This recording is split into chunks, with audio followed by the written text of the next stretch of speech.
मुनियों ने कहा, लोमहर्षण जी, पृथु के जन्म की कथा विस्तार से कहिए।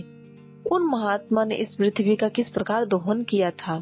लोमहर्षण जी बोले, हे द्विजों, मैं बेन कुमार पृथु के कथा विस्तार से सुनाता हूँ, आप लोग एकाग्रचित्त होकर सुने। हे ब्राह्मणों, जो पवित्र नहीं रहता, जिसका हृदय खोटा है, जो अपने शासन में नहीं है, जो व्रत का पालन नहीं करता था, जो कृतज्ञ और अहितकारी है, ऐसे पुरुष को मैं यह प्रसंग नहीं सुना सकता। यह स्वर्ग देने वाला, यश और आयु की वृद्धि करने वाला, परम धन्य, वेदों के तुल्य माननीय तथा गूढ़ रहस्य है। ऋषियों ने जैसा कहा है वह सब मैं ज्यों का त्यों सुना रहा हूँ। सुनो। जो प्रतिदिन वेन कुमार पृथ्वी के चरित्र का विस्तार पूर्वक कीर्तन करता है, उसे अमुक कर्म मैंने किया और अमुक नहीं किया, इस बात का शोक नहीं होता। पूर्व काल की बात है। अत्रि कुल में उत्पन्न प्रजापति अंग बड़े धर्मात्मा और धर्म के रक्षक थे। वे अत्रि के समान ही तेजस्वी थे। उनका पुत्र वेन था, जो धर्म के तत्व को बिल्कुल नहीं समझता था। उसका जन्म नित्य कन्या सुनीता के गर्भ से हुआ था। अपने नाना के स्वभाव दोष के कारण वह धर्म को पीछे रख काम और लोभ में प्रवृत्त हो गया। उसने धर्म की मर्यादा भंग कर दी और वैदिक धर्मों का उल्लंघन करके वह अधर्म में तत्पर हो गया। विनाश काल उपस्थित होने के कारण उसने यह क्रूर प्रतिज्ञा कर ली थी कि किसी को यज्ञ और होम नहीं करने दिया जाएगा। यजन करने योग्य यज्ञ करने वाला भी मैं ही हूँ, मेरे ही उद्देश्य से हवन होना चाहिए। इस प्रकार मर्यादा को उल्लंघन करके सब कुछ ग्रहण करने वाला अयोग्य वेन से मरीच आदि सब महर्षियों ने कहा, हे वेन, हम अनेक वर्षों के लिए यज्ञ की दीक्षा ग्रहण करने वाले हैं, तुम अधर्म न करो। यह यज्ञ आदि कार्य सनातन धर्म है। महर्षियों को यो कहते देख खोटी बुद्धि वाले वेन ने हंसकर कहा, अरे मेरे सिवा दूसरा कौन धर्म का सृष्टा है, मैं किसकी बात सुनूं। विद्या, पराक्रम, तपस्या और सत्य के द्वारा मेरी समानता करने वाला इस भूतल पर कौन है। मैं ही संपूर्ण प्राणियों की और विशेषतः सब धर्मों की उत्पत्ति का कारण हूँ। तुम सब लोग मूर्ख और अचेत हो, इसलिए मुझे नहीं जानते। यदि मैं चाहूँ तो इस पृथ्वी को भस्म कर दूं, जल में बहा दूं या भूलोक तथा इहलोक को भी रूंध डालूं। इसमें तनी भी अन्यथा विचार करने की आवश्यकता नहीं है। जब महर्षिगण वेन को मोह और अहंकार से किसी तरह हटा न सके, तब उन्हें बड़ा क्रोध हुआ। उन महात्माओं ने महाबली वेन को पकड़कर बांध दिया। उस समय वह बहुत उछल कूद मचा रहा था। महर्षि कुपित तो थे ही, वेन की बाई जंघा का मंथन करने लगे।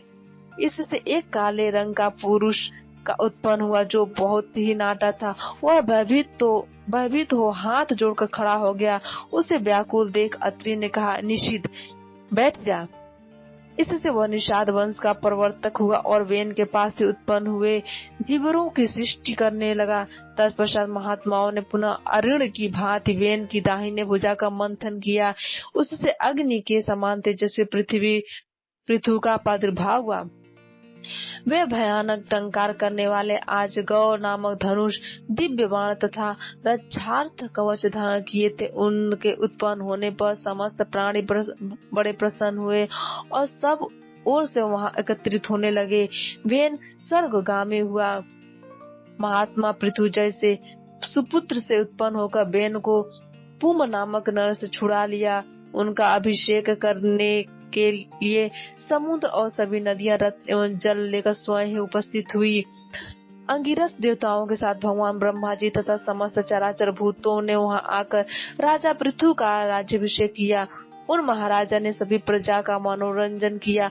उनके पिता ने प्रजा को बहुत दुखी किया था, किंतु पृथु ने उन सबको प्रसन्न कर लिया। प्रजा का मनोरंजन करने के कारण उनका नाम राजा हुआ। वे जब समुद्र की यात्रा करते तब उसका जल स्थित हो जाता था। पर्वत उन्हें जैन से के लिए मार्ग दे देते थे और उनके रथ की ध्वजा कभी भंग नहीं होती थी। उनके राज्य में पृथ्वी बिना जोते वो ही अन्न पैदा करती थी। राजा का चिंतन करने मात्र से अन्न सिद्ध हो जाता था। सभी गौवें कामधेनु बन गई थी और पत्तों के दोने में मधु भरा रहता था। उसी समय पृथ्वी के पितामह ब्रह्मा जी संबंध रखने वाला यज्ञ किया। उसमें सोमाभिषेक के दिन सूती सोम रस निकालने की भूमि से परम बुद्धिमान सूत की उत्पत्ति हुई। उसी महायज्ञ में विद्वान माधव का भी प्रादुर्भाव हुआ। उन दोनों को महर्षियों ने पृथ्वी की स्तुति करने के लिए बुला और कहा, तुम लोग इन महाराजा की स्तुति करो। यह कार्य तुम्हारे अनुरूप और ये महाराज भी इसके योग्य पात्र हैं। यह सुनकर सूत और माधव ने उन महर्षियों से कहा, हम अपने कर्मों से देवताओं तथा महर्षियों को प्रसन्न करते हैं। इन महाराज का नाम, कर्म, लक्षण और यश कुछ भी हमें ज्ञात नहीं है जिससे इन तेजस्वी नरेश की हम स्तुति कर सके। तब ऋषियों ने कहा, भविष्य में होने वाले गुणों का उल्लेख करते हुए स्तुति करो। उन्होंने वैसा ही किया। उन्होंने जो कर्म बताया उन्हीं को महाबली पृथु ने पीछे से पूर्ण किया। तभी से लोक में सूत, मागध और बंदी जनों के द्वारा आशीर्वाद दिलाने की परिपाटी चल पड़ी। जब स्तुति कर चुके तब महाराजा पृथु ने अत्यंत प्रसन्न होकर अनूप देश के राजसूत को और मागध को दिया। पृथु को देख अत्यंत प्रसन्न हुई प्रजा से महर्षियों ने कहा, हे महाराज, तुम्हें जीविका प्रदान करने वाले हो। यह सुनकर सारी प्रजा महाराजा पृथु की ओर दौड़ी और बोली, आप हमारे लिए जीविका का प्रबंध कर दें। जब प्रजाओं ने उन्हें इस प्रकार घेरा तब वे उनका हित करने की इच्छा से धनुष बाण हाथ में लेकर पृथ्वी की ओर दौड़ पड़े। पृथ्वी उनके भय से थर्रा उठी और गौ का रूप धारण करके भागी। तब पृथु ने धनुष लेकर भागती हुई पृथ्वी का पीछा किया। पृथ्वी उनके भय से ब्रह्म तोक आदि अनेक लोकों में गई, किंतु सब जगह उसने धनुष लिए हुए पृथ्वी को अपने आगे ही देखा। अग्नि के समान प्रज्वलित तीखे बाणों के का उनका तेज और उद्दीप्त हो दिखाई देता था। वे महान योगी महात्मा देवताओं के लिए भी दुर्धर प्रतीत होते थे। जब और कहीं रक्षा न हो सी तब तीनों लोकों में पूजनीय पृथ्वी हाथ जोड़कर पृथ्वी के शरण में आए और इस प्रकार बोली, हे राजन, सब लोग मेरे ही उपस्थित हैं। मैं ही इस जगत को धारण करती हूँ। यदि मेरा नाश हो जाए तो समस्त प्रजा भी ही नष्ट हो जाएगी। इस बात को अच्छी तरह समझ लेना। हे भूपाल, यदि तुम प्रजा का कल्याण चाहते हो तो मेरा वध न करो। मैं जो बात कहती हूँ उसे सुनो। ठीक उपाय से आरंभ किए हुए सब कार्य सिद्ध होते हैं। तुम उस उपाय पर दृष्टिपात करो जिससे इस प्रजा को जीवित रख सको। मेरी हत्या करके भी तुम प्रजा का पालन पोषण में समर्थ न होगे। हे महामते, तुम क्रोध का त्याग करो। मैं तुम्हारे अनुकूल हो जाऊंगी। तिर्यग्योनि में भी स्त्री को अवध्य बताया गया। यदि यह बात सत्य है तो तुम्हें धर्म का त्याग नहीं करना चाहिए। पृथु ने कहा, हे बद्रे, जो अपने या पराये किसी एक के लिए बहुत से प्राणियों का वध करता है उसे अनंत पातक लगता है, परंतु जिस अशुभ व्यक्ति का वध करने पर बहुत से लोग सुखी हो उसके मारने से पातक या उप पातक नहीं लगता। अतः हे वसुंधरे, मैं प्रजा का कल्याण करने के लिए तुम्हारा वध करूंगा। यदि मेरे कहने से आज संसार का कल्याण नहीं करोगी तो अपने बाण से तुम्हारा नाश कर दूंगा और अपने को ही पृथ्वी का रूप प्रकट करके स्व ही प्रजा को धारण करूंगा। इसलिए तुम मेरी आज्ञा मानकर समस्त प्रजा की जीवन की रक्षा करो, क्योंकि तुम सबके धारण में समर्थ हो। इस समय मेरी पुत्री बन जाओ, तभी मैं इस भयंकर बाण को जो तुम्हारे वध के लिए उद्यत है रोकूंगा। पृथ्वी बोली, हे वीर, निसंदेह यह सब मैं कुछ करूंगी। मेरे लिए कोई बछड़ा देखो, इसके प्रति स्नेह युक्त होकर मैं दूध दे सकूं। धर्मात्माओं में श्रेष्ठ भोपाल, तुम मेरे सब और बराबर कर दो जिससे मेरा दूध सब और बढ़ सके। राजा पृथु ने अपने धनुष की नोक से लाखों पर्वतों को उखाड़ा और उन्हें एक स्थान पर एकत्रित किया, जिससे पर्वत बढ़ गए। इससे पहले की सृष्टि में भूमि समतल न होने के कारण पूर्व अथवा ग्रामों का कोई सीमाबद्ध विभाग नहीं हो सका था।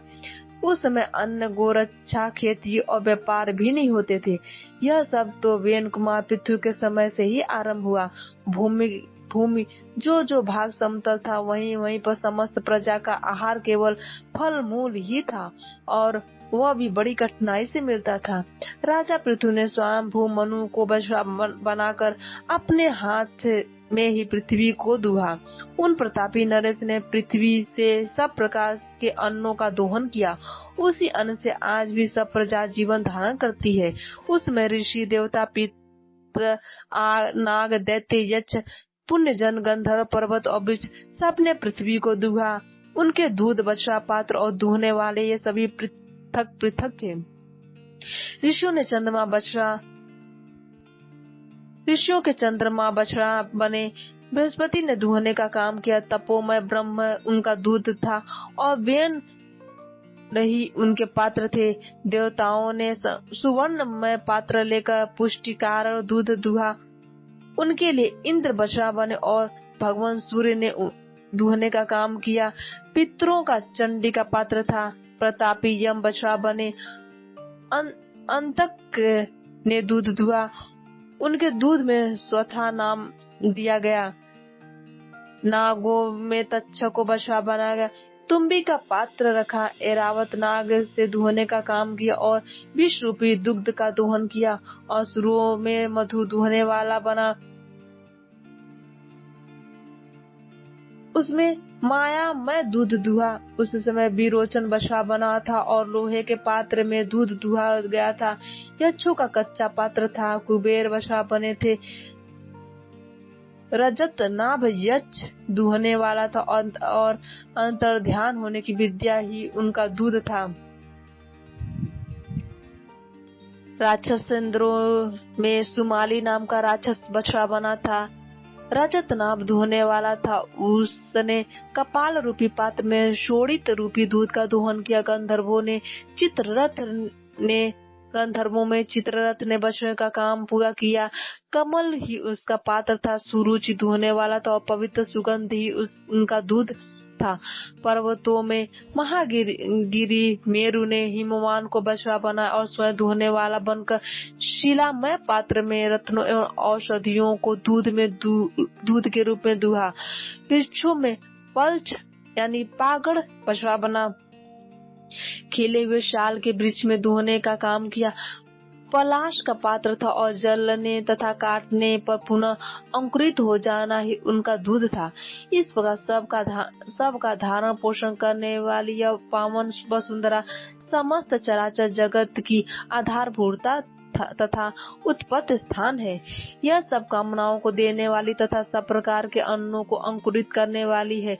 गो रूपा पृथ्वी मेदिनी के नाम से विख्यात यह समुद्र तथा पृथु के ही अधिकार में थी।